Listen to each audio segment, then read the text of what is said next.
A palavra de Deus, quando é aberta e pregada, apenas ao ler a palavra de Deus, nós já somos transformados. Você crê nisso ou não?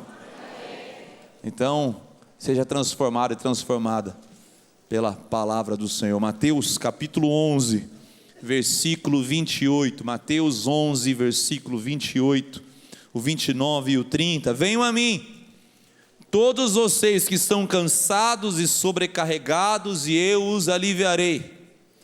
Tomem sobre vocês o meu jugo e aprendam de mim, porque sou manso e humilde de coração, e vocês acharão descanso para a sua alma, porque o meu jugo é suave e o meu fardo é leve. Diz amém aí. Amém. Convite extraordinário do nosso Senhor Jesus Cristo, são palavras de Jesus Cristo. Eu não preciso pedir para que você levante a mão, mas tenho certeza que ninguém levantaria a mão aqui se dissesse sim para essa pergunta. Se você já acordou depois de uma bela noite de sono cansado, você já acordou sobrecarregado mesmo depois de uma noite de sono, porque muitas vezes nós buscamos descanso, mas esse descanso não tem nada a ver com o descanso físico, tem a ver com o descanso da alma. Quantos de nós estamos cansados e até mesmo sobrecarregados? Então Jesus vem e nos faz um convite. Eu costumo dizer que toda vez que nós vemos a palavra de Deus na Bíblia, também vamos ver atrelado a isso um convite. Jesus, ele nos convida. Ele fala: vinde a mim, todos vós que estáis cansados e sobrecarregados, e eu vos aliviarei. Esse é o convite que Cristo tem para mim e para você. Diz amém. Amém. Parece que a vida é uma busca de descanso. Você já viu aquelas pessoas que falam assim, quando eu me aposentar, olha, a primeira coisa que eu vou fazer é ter uma vida mais leve. Segundo, eu vou comprar uma casa na praia. Quem nunca disse isso? Fala a verdade. Então eu vou ter uma vida bem mais tranquila. Daí quando você está prestes a se aposentar, os seus filhos te presenteiam com netos. E daí você que teve 2, 3 filhos, de repente você abre os olhos, pisca, você tem 5, 6 netos na sua casa. E aquela casa na praia tem que ser adiada. E aquele descanso que você imaginou ia ter, vai ter que ser adiado também, porque os netos vão querer a casa do vovô e da vovó. Mas parece que nós estamos sempre em busca de um momento que vamos chegar a desfrutar desse descanso. Então vem Jesus, que conhece o meu e o seu coração melhor que eu e você, e ele faz um convite: vinde a mim, todos vós que estáis cansados e sobrecarregados. É interessante que esse convite está no cerne do cristianismo, está no âmago do cristianismo. O cristianismo é uma entrega de fardos. Quem aqui já teve o privilégio de ler aquele livro, que depois da Bíblia é um dos livros mais lidos e vendidos em todo o mundo, chamado O Peregrino, do autor John Bunyan, escrito em 1600 e bolinha? Ele fala sobre essa figura alegórica de um cristão que está em busca de aliviar seus fardos, e os seus fardos só são aliviados quando tem um encontro com a cruz de Cristo. Então Jesus está mostrando: você, os fardos só serão aliviados quando você tiver um encontro com a cruz de Cristo. Por isso que cristianismo implica em liberdade em Cristo. Implica sim em espera, mas também em descanso. É por isso que Jesus é o único que consegue conjugar na mesma frase descanso e jugo. Porque jugo está atrelado à carga, a peso. Mas ele fala: olha, tomem sobre vocês o meu jugo, aprendei de mim. E ele diz: o meu jugo é suave e o meu fardo é leve. É Jesus que tem essa autoridade.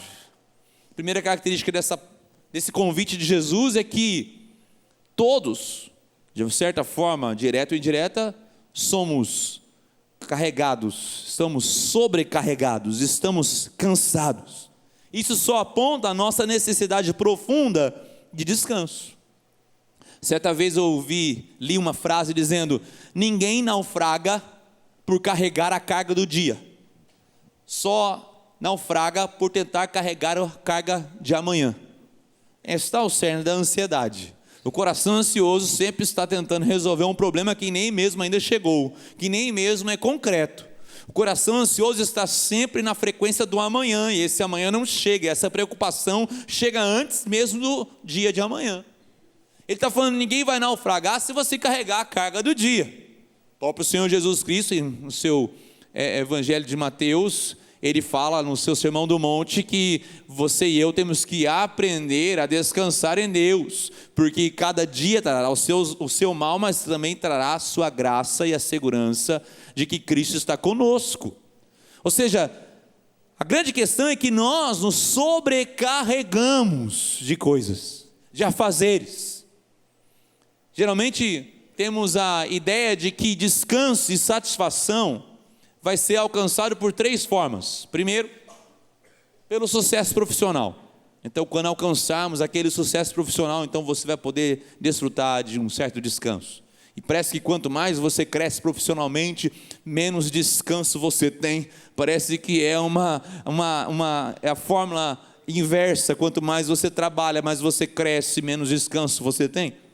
Então você pensa, não, então enquanto eu encontrar o amor da minha vida, tiver romance, isso é muito bom, você ser amado ou amada, então terei descanso. E daí você vê que você entra num lugar chamado casamento, e você tem que trabalhar para que o casamento dê certo, tem que se esforçar para amar a sua esposa, você tem que se esforçar para amar o seu marido. Você está com o seu cônjuge e fala assim, eu me esforço por te amar. Dá trabalho, pensa o quê? Por isso, quando eu vejo alguém que está solteiro, eu falo, você não tem direito de ser mais feliz que eu, não. Trata de casar. Brincadeira, meu amor, estou brincando. Vai custar caro essa brincadeira para mim. Agora já falei negócio. Mas quem sabe você entenda a alegria e satisfação, não só como sucesso profissional, romance na vida, amor na vida, mas também com um tipo de efeito social positivo, ou seja, justiça social que você possa fazer para o mundo, e você fala, olha só que coisa linda que eu faço de diferença na sociedade. Você acha que de alguma forma a sua alma vai descansar, e você vê muitas pessoas que nem têm Cristo no coração, buscando fazer o bem para o outro, na verdade não pelo outro, mas por um descanso da culpa que carrega de ver tanta injustiça no mundo. Isso é nobre, é lindo, mas por mais que eu e você alcancemos um ou todas essas frentes e muitas outras frentes que poderíamos listar aqui, ainda não é o descanso. Ainda nos vemos cansados e sobrecarregados. E como eu disse, sempre estamos colocando mais carga sobre a nossa vida. Você já ouviu uma frase dizendo, qualidade do seu trabalho é a medida do seu valor? Tem pessoas que se veem tão pressionadas pelo que fazem, que quando você critica o que elas fizeram, elas acham que estão criticando a própria identidade delas. Isso se fala como eu e você recebemos críticas. Você sabe que a crítica não está em quem faz, mas em quem ouve. Você já se esforçou em dar uma crítica para uma pessoa toda amavelmente, né? Com amabilidade, com jeito e tal, e a pessoa mesmo assim sai entristecida da sua frente? E às vezes você trata uma crítica assim meio sem jeito mesmo, fala meio forte, e a pessoa reage muito bem. Ou seja, nem sempre a crítica está no poder de quem a faz, mas de quem a ouve. E quando nós falamos do que somos criticados daquilo que fazemos, se a sua identidade está naquilo que você faz, então você vai ficar super afligido por aquilo, entristecido, sobrecarregado. Porque aquilo que fazemos carrega sim um pouco da nossa identidade, mas não é quem somos. Então, se alguém critica aquilo que você faz, nem sempre está criticando quem você é. Mas carregamos cargas e sobrecargas sobre a nossa vida. As pessoas que, ao verem o seu trabalho sendo criticado, se abalam emocionalmente, pois o que fazem é a sua identidade. Na igreja também, é preciso rever o nosso envolvimento desequilibrado. Eu não sei se falei para você, mas tem uma igreja que está crescendo, bombando no Brasil. Uma igreja chamada Roda de Hamster Church. Coloca todo mundo dentro de uma roda de hamster. Não é brincadeira, tá, gente? Não existe esse nome, não. Não vai no Google. Tem gente, misericórdia, deixa eu ver. Será? Não vai no Google. A ideia é ilustrativa de uma roda de hamster que deixa as pessoas super ocupadas, no sentido de que estamos fazendo algo para Deus e nos sobrecarregando, e em 4 ou 5 anos, essas pessoas estão estafadas, E às vezes misturam o tanto de fazer com Deus não me ama, essa igreja não cuidou de mim. Então podemos cair num desequilíbrio e estarmos sobrecarregados até mesmo fazendo coisas boas. Porque fazer coisas é mais fácil do que investir em pessoas. Por isso que eu louvo a Deus por homens e mulheres aqui na Igreja Central que investem em pessoas, e essas pessoas chamam líderes de célula. Quem é líder de célula? Levanta a mão aí, por favor. Uma salva de palmas para essas mãos levantadas.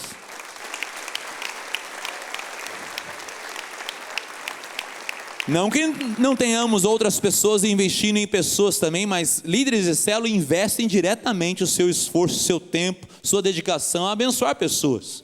Eles estão abrindo a sua casa para abençoar pessoas, estão orando por pessoas, estão escutando pessoas, estão pastoreando pessoas. Porque investir em pessoas dá trabalho. Quem sabe é mais fácil fazer coisas. Você sabe que antes de eu ser pastor, eu era engenheiro civil. E engenheiro civil, por mais que trabalhe com algumas pessoas, eu trabalhava mais com tijolo, areia, cimento e ferro. Incrível que o tijolo obedecia o que eu pedia para ele fazer. Se era para fazer uma parede, o tijolo, um em cima do outro, ele ficava lá e não se mexia. Eu voltava no outro dia, a parede estava em pé. Agora eu sou pastor e agora eu trabalho com pessoas.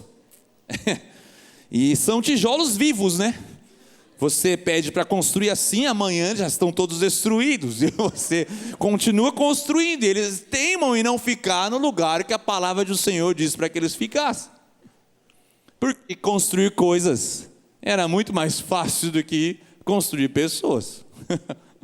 Essa sobrecarga que colocamos em nós, quem sabe até mesmo dentro da igreja. Parece que nós colocamos um tipo de penitência em nós ao fazer, para que possamos estar bem ou melhores com Deus.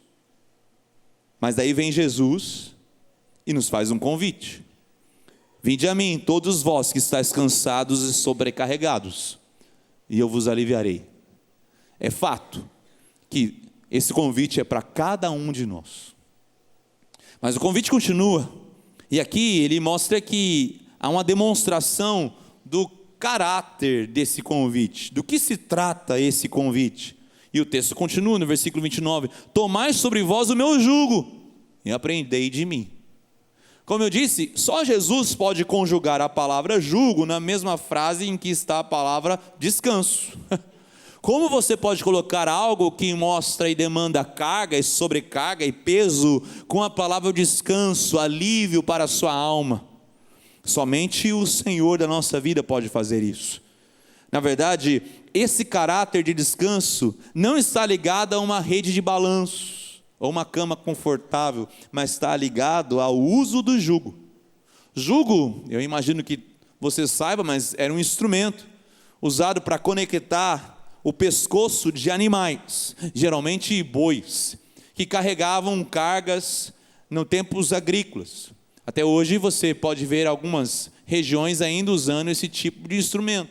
Geralmente se colocava um animal mais pesado, mais velho, já acostumado a carregar cargas, do lado de um animal novo, meio rebelde, que ainda não sabia o seu trabalho, para que o animal mais velho pudesse guiar o animal mais novo, até que ele também pegasse o jeito e se tornasse ali um animal feito para carregar a carga, destinada daquele jugo. Por isso, é geralmente para 2 animais, no pescoço desses 2 animais. Mas também essa palavra, nos tempos de Jesus, era usada para a ideia do mestre com relação aos seus discípulos. Você sabe que nos tempos bíblicos, você poder estar aos pés de um rabino, de um mestre, era um privilégio para poucos. Não é como hoje, que você tem várias opções de universidades. Você tem universidade presencial, semipresencial, EAD, galáctica, universal, você tem tudo quanto é tipo de universidade hoje. Nos tempos bíblicos, quando você era chamado por um rabino, dizia-se que você estava sobre o jugo daquele rabino. Então, o ensinamento daquele rabino, diferentemente do que é hoje o estudo que você vai e toma algumas aulas com alguns diversos professores, era apenas o rabino responsável pelos seus discípulos. E você convivia debaixo da autoridade daquele rabino 24 horas. Então, você tinha o privilégio de estudar com eles. Abrindo parênteses, é por isso que você começa a entender por que os apóstolos, quando Jesus os chamou para virem serem seus discípulos, largaram tudo. Porque era uma oportunidade, quem sabe, de ser reconhecido, não por ser pescador, ou por qualquer outra atividade que tinha herdado dos seus pais, mas poder estudar, ascender a sociedade daquela época. Então, quando eles ouviram esse convite de um rabino, e esse convite não estava atrelado a um vestibular, a uma série de perguntas, a nem mesmo quem eles disseram sim imediatamente, e seguiram Jesus Cristo. É por isso que nos assusta quando diz o texto que eles largaram suas redes e o seguiram imediatamente, porque era um privilégio poder ter esse tipo de ascensão na sociedade. Mas eles sabiam também que eles tinham que estar debaixo do jugo. Há um ditado dos rabinos dos tempos bíblicos que você deveria ser coberto pela poeira do seu mestre. A ideia é que quando os rabinos andavam pelas ruas empoeiradas da Galileia, aquela poeira dos passos do mestre cobriam os seus discípulos, que os discípulos sempre andavam atrás dos seus mestres. Como um filho querendo pisar na pegada do seu pai, era assim os discípulos para com o seu mestre. Então os discípulos queriam falar como o seu mestre, os discípulos queriam se portar como o seu mestre, os discípulos queriam interpretar as escrituras como o seu mestre. Havia um jugo pesado. Isso vai se desenvolvendo até chegar nos tempos de Cristo Jesus, quando o próprio Jesus Cristo mostra a hipocrisia daqueles que eram líderes. Você não precisa abrir, mas em Mateus capítulo 23, versículo 4, o próprio Jesus fala: vocês atam fardos pesados e difíceis de carregar, e os põem sobre os ombros dos homens, os seus discípulos. Entretanto, esses homens religiosos, mestres da lei, eles mesmos nem com o dedo querem movê-los, de tão pesado que são. É Jesus ali mostrando a hipocrisia daquela liderança. Coloca fardos tão pesados que nem mesmo eles conseguem cumprir. E Jesus, vez ou outra, sempre criticava os hipócritas que eram os religiosos daquela época, porque falavam uma coisa, mas faziam outra. Exigiam algo que nem mesmo eles conseguiam cumprir. Ou seja, colocavam a sobrecarga sobre o coração dessas pessoas. E Jesus aqui, ao fazer esse convite, ele está fazendo o seguinte: ele está dizendo que o descanso que ele nos oferece é de sermos libertos. Libertos do quê, pastor? Libertos de toda a pressão que há ao nosso redor. Sermos libertos da preocupação em tentar nos provar para os outros, assim como aqueles discípulos que queriam se provar para os seus mestres, de se livrar de toda autojustificação, de viver sem um mestre, com letra minúscula, que te sobrecarregue, mas viver debaixo do mestre, com letra maiúscula, que te dá descanso para a alma, Jesus Cristo. Descanso para a alma. Então Jesus, e esse caráter do descanso, não está atrelado a uma imagem de uma praia, a uma rede de descanso, a uma cama confortável, mas o descanso que Cristo tem para mim e para você está intimamente atrelado também à palavra jugo. É como se Jesus dissesse: pega o meu jugo, ao invés dos outros jugos que existem por aí. Você quer ver exemplos? Por exemplo, para que você compreenda, todos nós somos controlados por algo ou alguém. Todos nós somos adoradores de algo ou de alguém. Todos nós amamos algo ou alguém de forma intrínseca. Há um autor que se chama Luc Ferry, ele escreveu um livro, Aprender a Viver. Nesse livro ele fala sobre que todo o coração do ser humano busca algo para se salvar, algo que lhe faça sentido. Então ele começa a dizer como o cristianismo resolveu isso no coração da humanidade, oferecendo alguém que o salve, e não algo que resolva a sua situação. Mas ele, como não é cristão, ele chega à conclusão de que, como ele não consegue acreditar nesse alguém que é Jesus, ele precisa encontrar algo para resolver a sua situação também. Ou seja, todos nós buscamos algo que resolva a nossa questão, que se chama salvação. Ou seja, todos nós adoramos algo ou alguém. A questão não é se somos adoradores, mas a questão é a quem adoramos.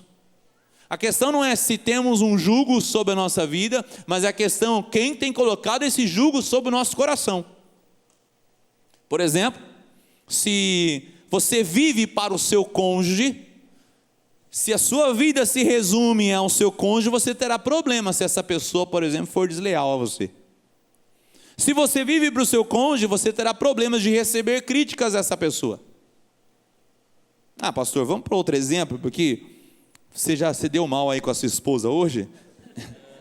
É melhor você mudar de assunto. Então imagina se você vive para os seus filhos.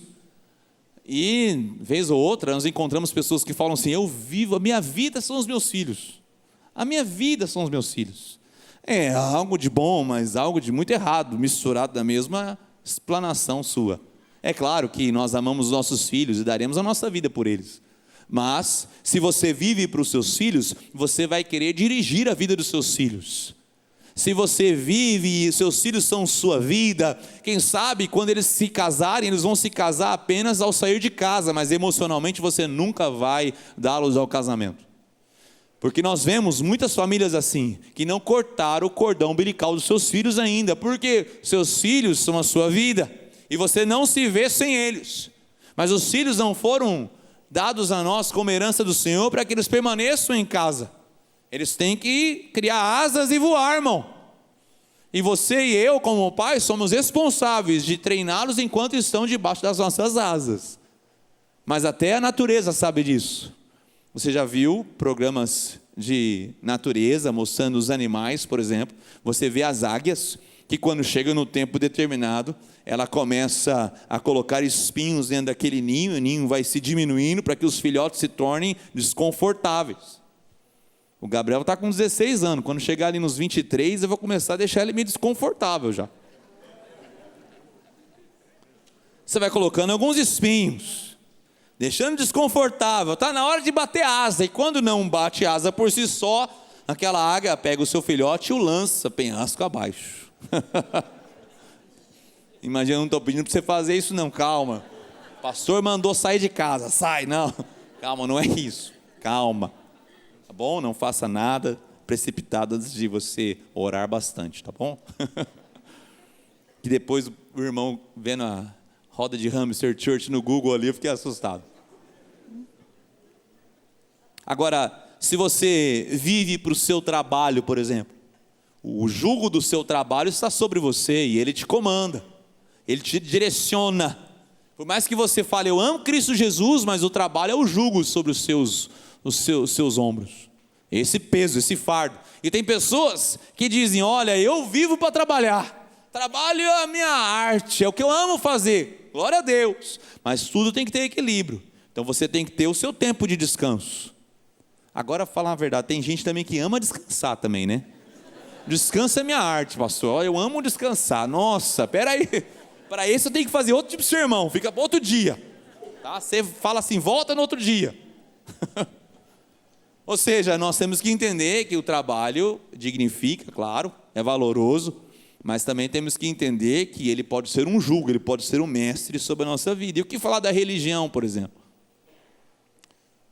Na verdade, a religiosidade, ao invés de trazer liberdade, traz peso e condenação, traz mais fardos ainda sobre a nossa vida. Há igrejas que, ao invés de proclamar a liberdade que temos em Cristo, proclama peso e condenação sobre as pessoas. E nós temos que tomar muito cuidado com esse moralismo religioso, que é esse jugo da religiosidade que pesa sobre nós muitas vezes. E nós mesmos, como cristãos, temos que sempre nos avaliar a nossa frequência com Cristo, com o Evangelho. Esse é o caráter do descanso de Jesus Cristo, que Ele tem prometido para mim e para você. É um caráter de um descanso que nós tomamos o jugo de Cristo sobre nós. Então Jesus está dizendo que a minha, a nossa única esperança é estar em jugo com Cristo Jesus.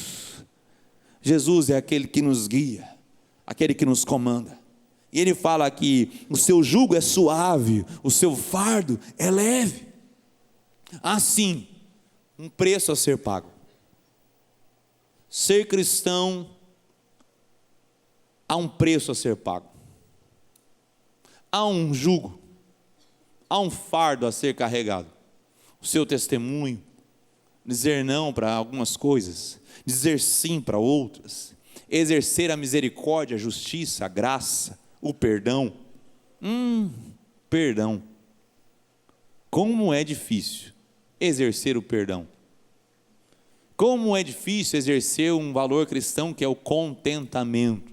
Estar contente com o que temos. Como é difícil exercer a misericórdia às pessoas, a graça.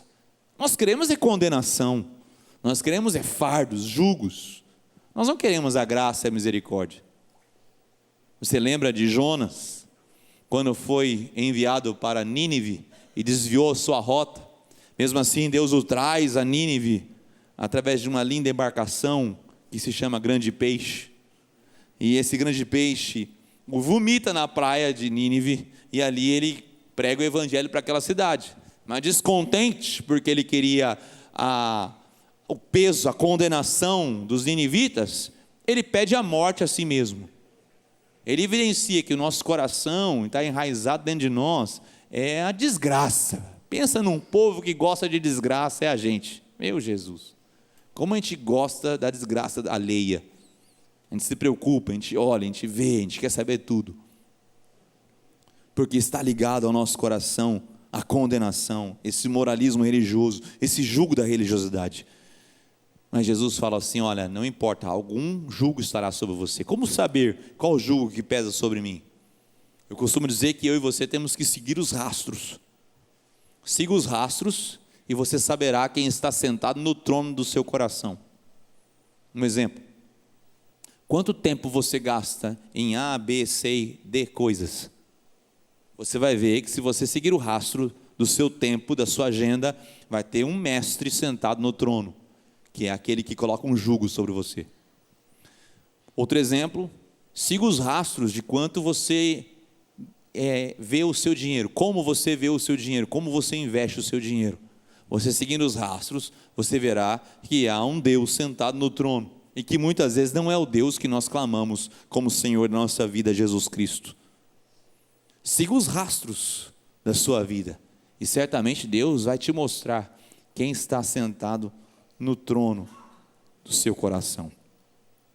Bom, vimos hoje à noite que estamos cansados e sobrecarregados, isso só aponta a nossa necessidade de descanso. Vimos também o caráter desse descanso, que não está atrelado a uma cama confortável, a uma rede de balanço, mas está ligado a um jugo, e não importa quem você seja, até mesmo um ateu, tem um jugo sobre si, e eu e você precisamos assimilar o jugo de Cristo sobre a nossa vida. E eu quero terminar essa mensagem, e eu já quero chamar o pessoal da música aqui. É como se apropriar desse descanso. Eu sei que está todo mundo olhando para a palavra assim, nossa, me ajuda aí, pastor, faz eu sair bem nessa noite, né? Traz um pouco de alegria nessa palavra, está pesada, é muita carga, é muito jugo. Então, segura aí. O segredo é, como que eu e você podemos nos apropriar do descanso que Cristo tem para mim e para você? E aí eu preciso ler os versículos anteriores. Olha na sua Bíblia ainda, Mateus 11, versículo 25. Olha só o que Jesus fala. Por aquele tempo Jesus exclamou, graças te dou, ó Pai, Senhor do céu e da terra, porque escondeste estas coisas os sábios e instruídos, e as revelaste aos pequeninos, às crianças. É lindo aqui porque Cristo está revelando o seu descanso e a forma como você se apropria desse descanso que Ele tem para mim e para você, através de uma atitude dos pequeninos. E aqui é lindo porque quem foi pai e mãe aqui, sabe do que eu estou falando. Quando você olha as crianças, elas admitem as suas fraquezas. Para você e eu nos apropriarmos do descanso que Cristo tem para mim e para você, precisamos admitir que somos fracos. Para que esse orgulho que nós alimentamos? Esse orgulho de que somos mais fortes do que parecemos. Você está enganando quem? Tem tantas pessoas que vivem debaixo desse orgulho. Eu sou forte, não posso demonstrar fraqueza, e assim por diante. Tem pessoas que nem se dão o luxo de chorar. O choro alivia. O choro é o transbordar. Ou seja, a criança, ela admite que precisa de ajuda. Eu me lembro quando eu era pequeno, hoje minha mãe estava no culto da manhã, e eu lembrei uma cena, que quando a gente ia da minha casa para a casa da minha avó, eram algumas quadras, umas 5, 6 quadras, e a gente passava por um vale, para chegar na casa da minha avó. Na ida era uma beleza, criança quer ir brincando e tal, não sei, mas na volta, irmão, irmã, para subir aquele vale, e daí eu pedia colo para minha mãe. Daí o que minha mãe fazia? Olha só a sacada dela: vamos contar até 100 passos, e aí eu pego você. Quando eu chegava nos 60, eu já estava em casa já. Ela me dava o golpe. Por quê? Porque eu sabia que eu era fraco. Então a criança admite suas fraquezas. Ei, aprenda a admitir suas fraquezas. Sabe que eu tenho uma admiração pelas mulheres. As mulheres são bem mais instruídas nesse aspecto. As mulheres sabem os seus limites, sabem se entregar a Deus. Homem não. Homem é tão mais duro. Porque a gente foi ensinado a ser durão. E eu entendo isso. Nós falamos sobre isso. Você tem que ter, sim, braço forte. Você tem que ter uma palavra forte. Mas eu estou falando diante de Deus. Estou falando diante de Deus. Outra característica das crianças é que a criança é super confiante no amor de seus pais para com ela. A criança nunca duvida que seus pais a amam. Não tem a mínima dúvida de que é cercada por amor. Mesmo que seus pais não falem literalmente eu te amo, as crianças sabem que o pai ama. Uma das características que eu e você temos que ter como filhos e filhas de Deus para nos apropriarmos desse descanso é ter a certeza absoluta que nada neste mundo vai mudar o amor de Deus por mim e por você. Preste atenção. Nada, você não entendeu? Nada neste mundo pode mudar o amor de Deus por mim e por você. Nada que você tenha feito, nada que você faz, e nem mesmo nada que você um dia fará, vai mudar o tamanho do amor de Deus por você. Seja confiante no amor de Deus. Salmo 131, eu amo esse salmo. Quando o salmista fala: eu sou como criança desmamada, que corre para os braços da mãe. Eu sou como criança que não pede alimento, pede socorro. É essa criança que levanta as mãos e fala: pai, mãe, colo, preciso do colo agora. Eu sou fraco, eu tenho certeza que você me ama, eu preciso de colo. Esse é o descanso. É mais fácil do que você imaginava, não é? Só que por ser muito fácil, se torna tão difícil. Porque quando a gente vai crescendo, amadurecendo, a gente vai embrutecendo. Tem gente que nem dá um sorriso. A gente fica mais velho, e daí o sorriso já não sai do jeito que você quer, né? Você fica meio brutão. Dá um sorriso aí para a pessoa que está ao teu lado, por favor. Dá um sorriso. É isso. Os anos vão se passando, a gente vai endurecendo, nosso coração vai ficando duro. E Jesus ensina: se não for como uma criança, não entrará no reino dos céus. Jesus parece te lembrar: ei, admita a sua fraqueza. Lembre-se de que o seu pai te ama, a despeito das circunstâncias, ele continua te amando. Eu não poderia terminar essa reflexão sem lembrar do maior amor de todos, o amor de Deus Pai pelo seu Filho unigênito Jesus. Mas preste atenção, houve um momento da história em que esse pai abandonou seu filho na cruz, porque se ele não abandonasse Jesus na cruz, esse amor de pai não poderia alcançar a mim e você. E se hoje nós falamos eu tenho um pai, é porque esse Jesus, o seu Filho unigênito, se entregou na cruz e exclamou: Deus meu, por que me desamparaste? Jesus experimentou esse desamparo por parte do Deus Pai, para que pudéssemos ver o versículo do Salmo dizendo que ainda que meu pai e minha mãe me abandonassem, o Senhor nunca me desampararia. Jesus experimentou tamanha sobrecarga e peso e fardo do nosso pecado naquela cruz, para que eu e você pudéssemos entender que Ele tem descanso para a alma, Ele tem alívio para mim e para você, um descanso da alma. Então em Jesus Cristo eu encontro descanso. Preste atenção, Jesus não fala, vinde a uma situação, vinde a um local, vinde a uma igreja, vinde a uma estação da sua vida e achareis descanso. Ele fala, vinde a mim. Vinde a mim. Ei, você não é convidado a vir à igreja central. Você não é convidado a ir a um lugar X ou Y. Você é convidado a ir a Cristo Jesus. E eu louvo a Deus, porque há muitos anos, Revenosi já mostrou isso para nós, que nós não somos membros, somos discípulos de Cristo. E como discípulos de Cristo, seguimos a Cristo. Somos cobertos pela poeira dos pés de Cristo. Por mais que eu e você tenhamos líderes, os líderes são falhos. Seguimos a Cristo, somos cobertos pela poeira de Cristo. Paulo fala, sede meus imitadores assim como eu sou de Cristo.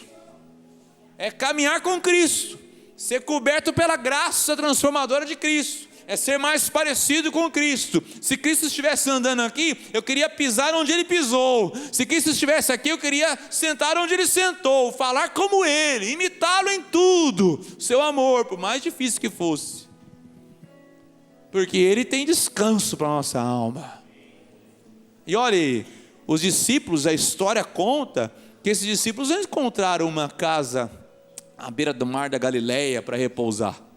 O próprio Senhor Jesus Cristo falou assim, aqueles que me seguem não têm onde repousar e reclinar a cabeça. Ou seja, engana-se aquele que pensa que achará esse tipo de descanso aqui na terra. C.S. Lewis já falou sobre isso. Se você não encontra descanso aqui neste mundo, quer dizer, é uma prova clara de que esse mundo não foi feito para que você descansasse. Nós estamos em missão, diga amém. Estamos em missão. Agora, em Cristo Jesus, a minha alma descansa.